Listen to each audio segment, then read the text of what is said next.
redeems it all right here around turn 3 and 4. Joey Logano will get his 37th win. The AAA Ford for Roger Penske will go to victory lane.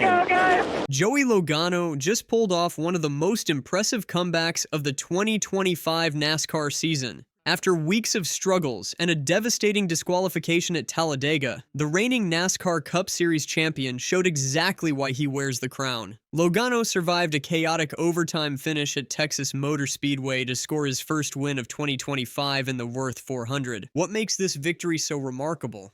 Logano started 27th on the grid and led just 7 laps in the entire race. His path to victory wasn't just about driving skill, it was about perseverance through adversity. Feel to be back here. Now the sport changes so quickly. It's crazy how he can just ride these roller coasters and This win extends Logano's incredible streak to 14 consecutive seasons with at least 1 victory. That's consistency at the highest level of stock car racing. But the path to this victory was anything but smooth. Last week at Talladega, Logano thought he'd earned a solid 5th place finish. Then came the devastating news. NASCAR officials found an issue with the spoiler on his number, 22 Ford, during post-race inspection.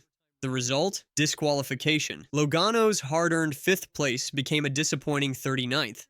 But that wasn't the only drama at Talladega. During that race, Logano unleashed an expletive-laden radio rant directed at his Team Penske teammate Austin Cindric. The team had to work through those tensions during the week leading up to Texas. After what happened last week, to be able to rebound and come right back, it was a total 22 way of doing things. So proud of the team. And his confidence never wavered. In fact, he told his wife before leaving for Texas. Right. So I told my wife last week before we left, I said, watch, we'll go win this one. Right. It's just how we do stuff. Right. And that's the mindset of a champion, turning adversity into fuel for success. The Würth 400 proved to be one of the most incident-filled races of the season, featuring 12 cautions for 73 laps with 13 drivers failing to finish. The treacherous Texas track claimed victim after victim throughout the day. Carson Hocevar, the 22-year-old driver for Spire Motorsports, made history as the youngest pole sitter ever at Texas. He led the opening 22 laps before losing position during the first caution period. Unfortunately, his day ended prematurely with a late accident, finishing 24th. The race saw drama right from the early stages. On lap 75, Denny Hamlin's number, 11. Joe Gibbs' racing Toyota suffered a catastrophic engine failure. Flames shot from beneath the chassis as Hamlin's car rolled to a stop, engulfed in smoke. Fortunately, Hamlin climbed out unharmed, but his streak of 21 consecutive lead lap finishes, the 8th longest in NASCAR history, came to a fiery conclusion. Both race stages finished under caution. Austin Cindric, fresh off his win at Talladega, took stage 1. Kyle Larson claimed stage 2 after Chris Buescher's tire came apart, leaving debris on the track. This gave Larson his record-setting 68th overall stage win and 6th at Texas. Grind it out, right? Just keep grinding, a couple here and a couple there, and eventually get a win here. So it's nice to... Starting from 27th position, Logano faced numerous challenges beyond just traffic.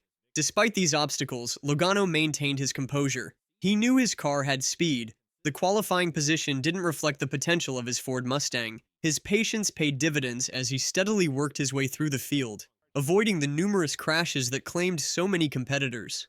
As the race entered its final stage, Michael McDowell emerged as a surprise contender. During a caution with 47 laps remaining, McDowell's crew chief made a bold strategy call, taking only 2 tires while others took 4. This gained McDowell 15 positions, moving him up to 2nd place. McDowell seized the lead after a restart on lap 245 and held it through 2 cautions and restarts. He led 19 laps and appeared poised for a potential upset victory. But Logano had other plans.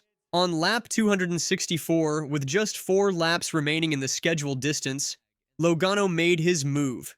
Going low on the backstretch, he avoided McDowell's blocking attempt and passed the number 71 Spire Motorsports Chevrolet for the lead. 1 lap later, disaster struck for McDowell. Now running 3rd behind Logano and Ryan Blaney, McDowell lost control in the turbulent air behind Blaney's Ford. His car slammed hard into the turn 2 wall, ending his hopes for victory. "We were giving it everything we had there to try to keep track position," McDowell said later. Joey got a run there and I tried to block it. I went as far as I think you could probably go. When Blaney slid in front of me, it just took the air off of it and I just lost the back of it. I still had the fight in me, but I probably should have conceded at that point.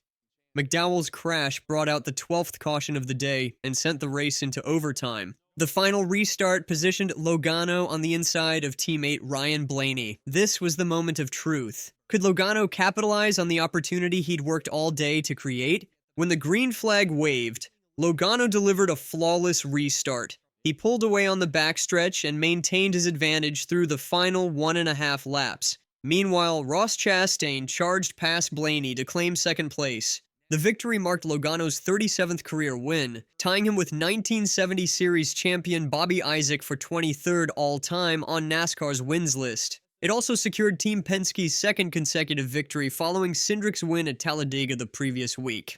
Ross Chastain's runner-up finish represented his highest placement of the 2025 season and his second top 5 result of the year. Like Logano, Chastain started deep in the field, 31st position. Starting 31st, we wanted to go plus 30 positions today, Chastain said. It's all on this crew. The engineering group at Trackhouse Racing and the group at Chevrolet. Chastain revealed that a single adjustment transformed his car's performance. We made an adjustment during the race and it fixed the car. All the problems we had yesterday in the start of the race, they were gone. I was confident.